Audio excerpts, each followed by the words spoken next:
todos! Está no ar o programa Fórum Legal. Hoje vamos dar continuidade ao programa da semana passada e esclarecer dúvidas trazidas por trabalhadores da categoria sobre Previdência Social. Confira aqui no Fórum Legal.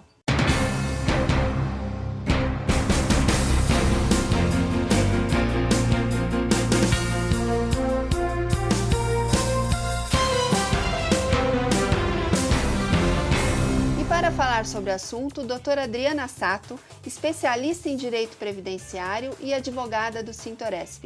Doutora Adriana, estamos aqui de volta para responder as perguntas dos trabalhadores da categoria sobre o Direito Previdenciário. Certo. Prazer revê-la. Igualmente, vamos lá. Doutora, na semana passada, ouvimos o senhor Elísio Rodrigues Moura e conseguimos responder uma pergunta devido ao tempo. Vamos assistir às outras duas perguntas do senhor Elísio? Vamos. Eu sou Elísio, tenho 48 anos, trabalhei em lanchonetes e fui afastado do trabalho por motivo de doença. E a minha terceira pergunta seria sobre os exames médicos na perícia do judiciário, seriam com 3 profissionais. E na perícia do INSS são 2 profissionais só, às vezes um profissional. Então eu queria saber por que isso, porque os atendimentos são diferentes. Eu tenho uma quarta pergunta para procurar, né? Para saber, porque eu recebi uma carta do INSS cobrando os valores que eu estava devendo para eles. Eu não sei o que é isso. Eu vim de tão longe procurando saber o que é isso e eles não têm uma explicação para me dar. Eu acho que eles estão querendo descontar alguma coisa dos nossos benefícios quando nós se aposentar. É isso mesmo, será? Doutora Adriana, e essa questão do laudo médico que disse o senhor Elísio, como que procede? Que assim, que hoje, nas perícias médicas do INSS, o trabalhador, ele leva, né? Ele é obrigado a levar um relatório médico, do médico que faz o tratamento dele, né? Com uma validade de 30 dias. Não adianta o trabalhador levar um relatório de 31, 32 dias que o INSS não aceita.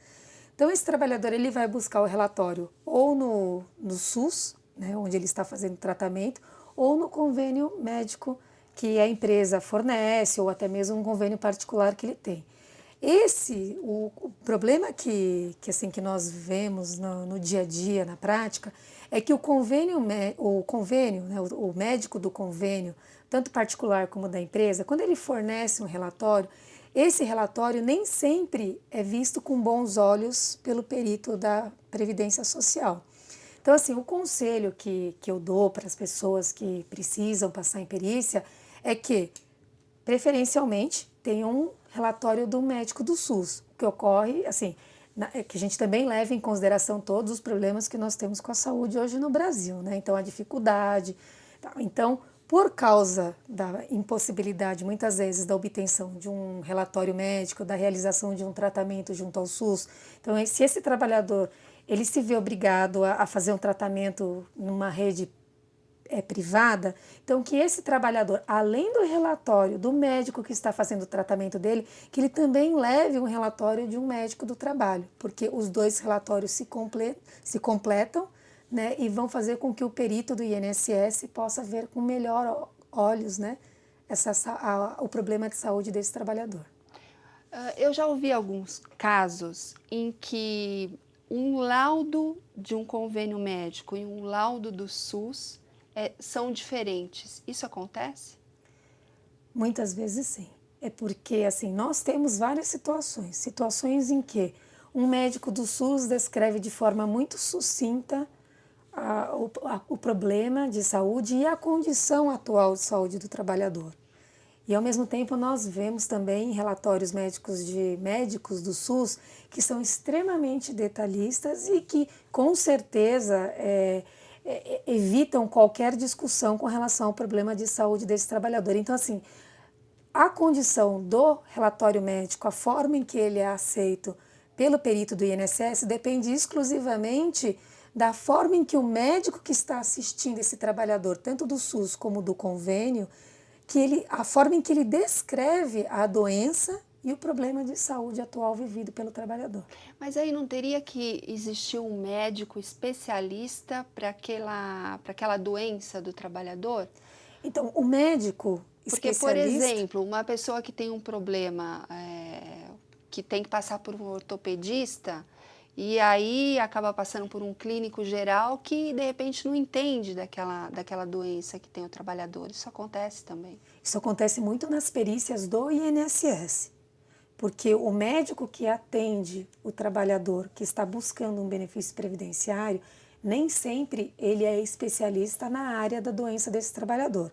Então, o que nós vemos? Nós vemos muitos trabalhadores com problemas psiquiátricos que passam com médicos especializados em clínica geral, urologia e assim por diante. Não existe um psiquiatra para atender, um psiquiatra no INSS para atender os benefícios requeridos decorrentes de problemas psiquiátricos. Não existe um perito especialista em ortopedia pronto para atender um trabalhador que tem problemas ortopédicos. E acabam liberando o trabalhador e ele continua com a doença e tem que voltar a trabalhar. E como voltar a trabalhar? É um problema isso, né, doutora? Exatamente. Problema.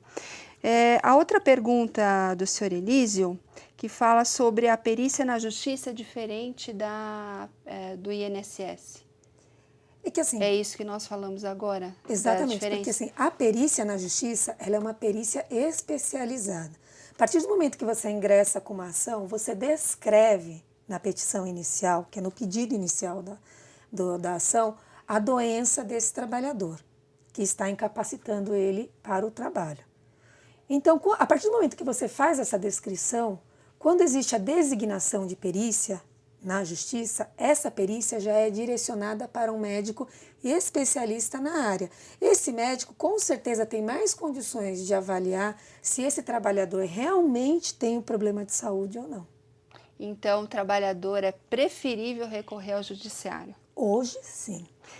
Doutora, e essa carta que o senhor Elísio recebeu, que ele fala? Essa carta, assim, que o senhor Elísio até falou de uma forma assim, eu me lembrei, foi assim uma atitude por parte do INSS, eu posso até chamar de quase desastrosa, porque eles constataram que houve um erro no cálculo do valor do benefício, que foi pago há alguns anos atrás. Então, para evitar ficar com esse prejuízo, porque nem se sabe se esse trabalhador que ficou afastado ou que recebeu a aposentadoria, se ele vai ter ou não que pagar. Mas para evitar a possibilidade da Previdência arcar com esse prejuízo, a Previdência, em dezembro, emitiu milhares de cartas. Para vários trabalhadores? Muitos trabalhadores. Esses trabalhadores receberam as cartas na primeira semana de janeiro, onde a maioria das pessoas não estão em casa, estão viajando porque estão em recesso, estão ainda emendando um pouco o período de festas. Então, os trabalhadores receberam essa carta em casa, mas não tiveram essa ciência. E o INSS deu um prazo de 10 dias para que eles pudessem contestar essa dívida sem valor liquidado, para que eles pudessem contestar essa provável dívida que eles possam ter em 10 dias. Então, o prazo dessas cartas terminou por volta do dia 15. Então, muitas pessoas tomaram ciência dessa carta no dia 15, foram correndo ao INSS para saber do que se tratava, que valores eram esses, e a informação que o INSS passou para essas pessoas foi que não existe valor arbitrado, não sabemos se o governo indiretamente, mas o INSS vai isentar vocês ou não. Nós precisamos só que vocês escrevam uma carta dizendo que se vocês têm condições de pagar essa dívida que um dia poderá vir a ser executada e de que forma vocês poderão vir a pagar. Doutora, vai um apelo para as autoridades agora, com o novo governo, porque confusão administrativa e peritos não especializados. Exatamente. Difícil. Doutora, agora as perguntas do senhor Nelson de Souza Santos. Vamos assistir? Vamos. Meu nome é Nelson, tenho 39 anos, tenho 3 perguntas para fazer para o pessoal estar tirando as minhas dúvidas. Eu teria 34 anos contribuindo com o INSS. Eu queria saber se eu posso me aposentar com 34 anos e depois da aposentadoria, esses 6 meses que ficou, se eu poderia resgatar depois da aposentadoria. A segunda pergunta seria, se um funcionário tem um problema dentro da empresa e ele passa no médico para fazer uma cirurgia, nem o médico do convênio quer fazer a cirurgia nele e nem o INSS tem vaga. Eu queria saber se eu posso entrar com processo contra a empresa ou contra o INSS. A terceira pergunta seria,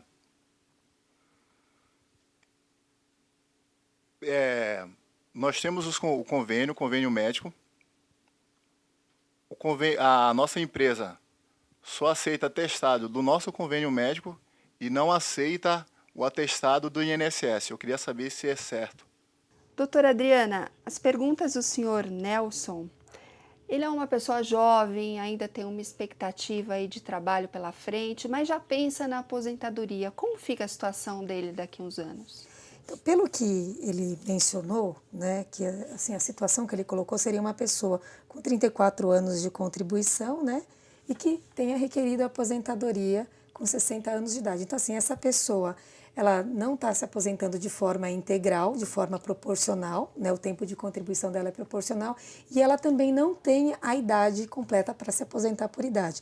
Então, pelo que eu entendi, né, a pergunta dele busca uma resposta quanto à possibilidade dessa pessoa incluir no tempo de contribuição dela o período que a pessoa trabalhou depois da aposentadoria.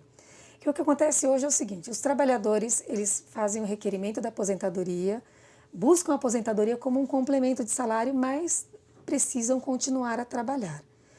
Então, por causa dessa situação constante e também da extinção do pecúlio, que seria a devolução das contribuições que foram vertidas pelo trabalhador ao INSS pós-aposentadoria, com a extinção desse pecúlio em 94, possibilitou uma ação judicial de pedido de desaposentação. Desaposentação. Isso. Foi um tema do Fórum Legal, inclusive. Foi. Vocês que querem assistir e saber o que significa desaposentação, acesse o site www.sintoresp.org.br e clique na logo do Fórum Legal que fica do lado direito da tela.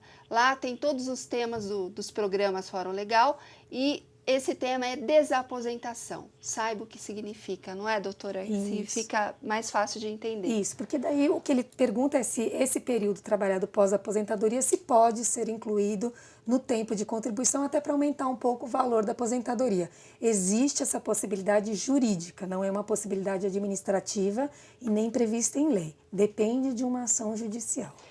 E no caso a pessoa que tem um problema de saúde, precisa fazer uma cirurgia e fica afastada durante um tempo, pode fazer pelo convênio, faz pelo SUS, como é que fica essa questão? Essa pessoa que está aguardando a cirurgia, se ela cair naquele problema de ficar em benefício aguardando a cirurgia por mais de 2 anos, ela vai receber alta do INSS.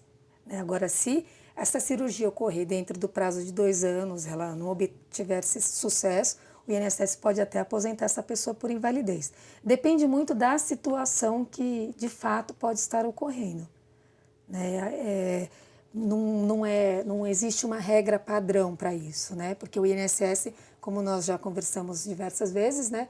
Ele concede o auxílio-doença por até hoje, né? 2 anos, e depois que completam-se esse 1 ano e 11 meses, começam a vir os problemas com relação à manutenção do benefício. Doutora, infelizmente não temos mais tempo, mas você quer deixar uma mensagem para o trabalhador da categoria? Eu volto a frisar no grande problema que o trabalhador tem em aceitar o pagamento que não seja incluído no seu holerite, porque isso vai trazer problemas para ele na hora de se aposentar, vai fazer com que ele tenha que continuar a trabalhando pós-aposentadoria. Isso gera uma série de problemas e consequências para ele no futuro. Obrigada pela presença no programa, doutora. Muito obrigada. Chegamos ao final do programa Fórum Legal. Hoje o tema foi Previdência Social. Dúvidas? Mande para o nosso e-mail programaforumlegal@sintoresp.org.br. Quer rever este programa? Acesse o site www.sintoresp.com.br. Obrigada pela sua companhia e até mais.